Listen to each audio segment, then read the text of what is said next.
मुनि के वचन सुनकर लक्ष्मण जी मुस्कुराए। परशुराम जी का अपमान करते हुए बोले, हे गोसाई, बचपन में हमने बहुत से धनुष तोड़ डाले थे, किंतु तब आपने ऐसा क्रोध नहीं किया।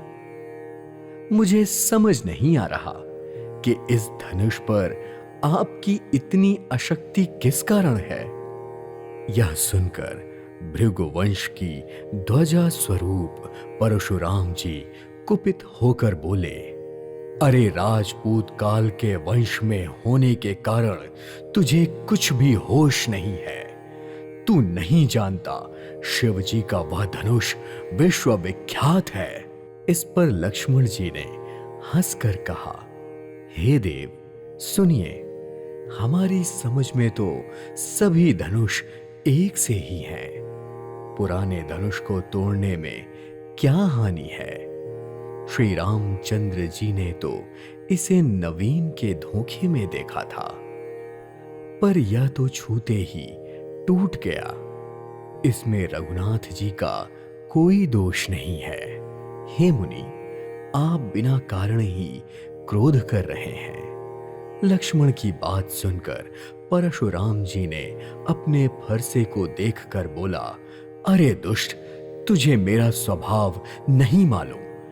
मैं तुझे बालक समझकर नहीं मार रहा हूं। अरे मूर्ख, क्या तू मुझे सिर्फ मुनि ही मानता है? मैं बाल ब्रह्मचारी और अत्यंत क्रोधी हूं। क्षत्रिय कुल का शत्रु तो मैं विश्व भर में विख्यात हूं। अपनी भुजाओं के बल से मैंने पूरी पृथ्वी को राजाओं से रहित कर उसे ब्राह्मणों को दे दिया था। हे राजकुमार, सहस्त्र बाहु की भुजाओं को काटने वाले मेरे इस फरसे को देख। अरे राजा के बालक, तू अपने माता पिता के बारे में सोच। मेरा फरसा बड़ा भयानक है। यह गर्भों के बच्चों का भी नाश करने वाला है। परशुराम के वचन सुनकर लक्ष्मण जी हंसकर कोमल वाणी से बोले, मुनीश्वर, आप स्वयं को बहुत बड़ा योद्धा समझते हैं। बार बार मुझे कुल्हाड़ी दिखा रहे हैं। फूंक से पहाड़ उड़ाना चाहते हैं। भृगुवंशी समझकर और आपका यज्ञोपवीत देखकर जो कुछ आप कह रहे हैं वह मैं अपने क्रोध को रोककर सह रहा हूं। देवता, ब्राह्मण, भगवान के भक्त और गौ, इन पर हमारे कुल में वीरता नहीं दिखाई जाती, क्योंकि इन्हें मारने से पाप लगता है और इनसे हार जाने पर अपकीर्ति होती है। इसलिए यदि आप मारें तो भी आपके पैर ही पड़ना चाहिए। धनुष, बाण और कुठार तो आप व्यर्थ धारण किए हैं। धनुष, बाण और कुठार को देखकर मैंने कुछ अनुचित कहा हो तो क्षमा कीजिए। यह सुनकर भृगुवंश मणि परशुराम जी क्रोध के साथ गंभीर वाणी में बोले, हे विश्वामित्र सुनो, यह बालक बड़ा कुबुद्धि और कुटिल है। काल के वश में होकर यह अपने कुल का घातक बन रहा है। यह सूर्य वंश रूपी पूर्ण चंद्र का कलंक है।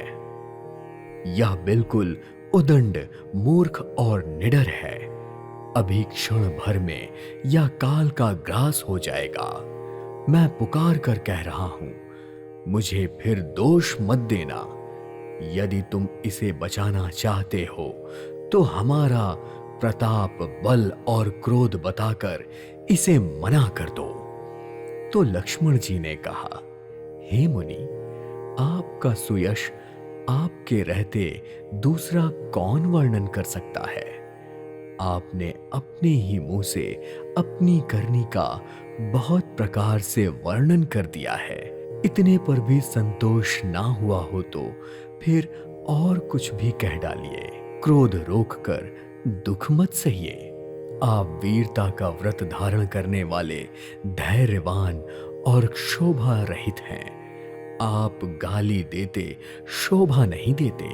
शूरवीर तो युद्ध में वीरता का कार्य करते हैं, कहकर जताते नहीं हैं। शत्रु को युद्ध में उपस्थित पाकर कायर ही अपने प्रताप की डींग मारते हैं। ऐसा लग रहा है आप जैसे काल को हाँ हाँ कर बार बार उसे मेरे लिए बुला रहे हैं। लक्ष्मण जी के कठोर वचन सुनते ही परशुराम जी ने अपने भयानक फरसे को उठाकर हाथ में ले लिया और बोले, तुम लोग मुझे दोष ना देना। यह कड़वा बोलने वाला बालक मारे जाने के ही योग्य है। इसे बालक समझकर मैंने बहुत बचाया, पर अब इसे मारने का समय आ गया है। परशुराम का क्रोध देखकर विश्वामित्र जी ने कहा, अपराध क्षमा कीजिए। बालकों के दोष और गुण साधु लोग नहीं गिनते। तो परशुराम जी बोले, मैं तीखी धारा का कठोर, क्रोधी और दया रहित हूं, और यह गुरुद्रोही और अपराधी मेरे सामने उत्तर दे रहा है। इतने पर भी मैं इसे बिना मारे छोड़ रहा हूं।